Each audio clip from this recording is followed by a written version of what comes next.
ես լինեի Ալիսա Գլորիկը, ես կընկնեի Վարհարանի մեջ և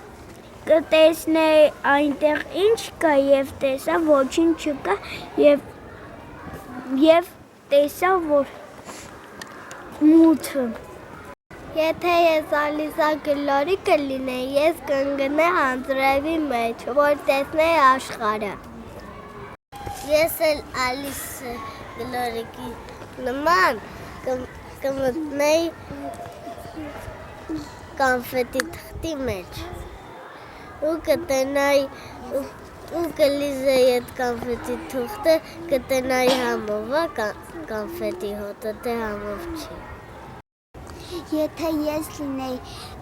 Ալիսա Գլորիկի տեղը, ես գլորվեի արևի մեջ, այնտեղ կտենայի տեղի գլորներ և կտենայի արևի շողքերը, կտենայի արևի կլոր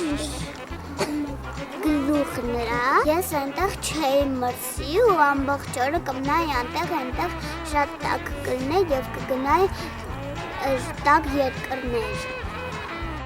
Եթե ես լինեի Ալիսա Գլորիկը, ես կընկնեի բառերի մեջ, որ տեսնեի մարդիկ ոնց են կարդում այդ բառերը, որ ես կարողանայի կարդայի տեսնեի։ Ես Ալիսա Գլորիկի նման կգնայի ամպերի մեջ ու ընդեղ լիքը ամպերից մարդ կտեսնեի և ամպերից տներ։ Ալիսա Գլորիկը եթե մտներ խոտերի մեջ, ես կմտնեի,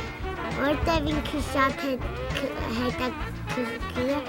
աղջիկ է, ուր մտներ ինքը այնտեղ պետք է անպայման մտներ, որ տեսներ ինչ կա այնտեղ, ինչ կա, օրինակ մտներ ծաղիկի մեջ, ես շատ կուզեի, որ այնտեղ լինեի, ես որ մտնեի ծաղիկի մեջ, կտեսնեի ոնց է ինքը, որ ջրում ենք այդպես աճում, օրինակ ես որ մտնեի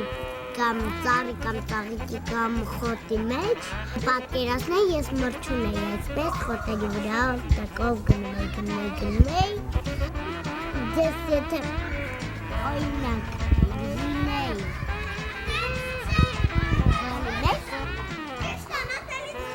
պատառաքաղների դարակի մեջ, ես կարող էի ոտերով թփթփացնել, որ իմ մայրիկն ու հայրիկը լսեին դրա ձայնը,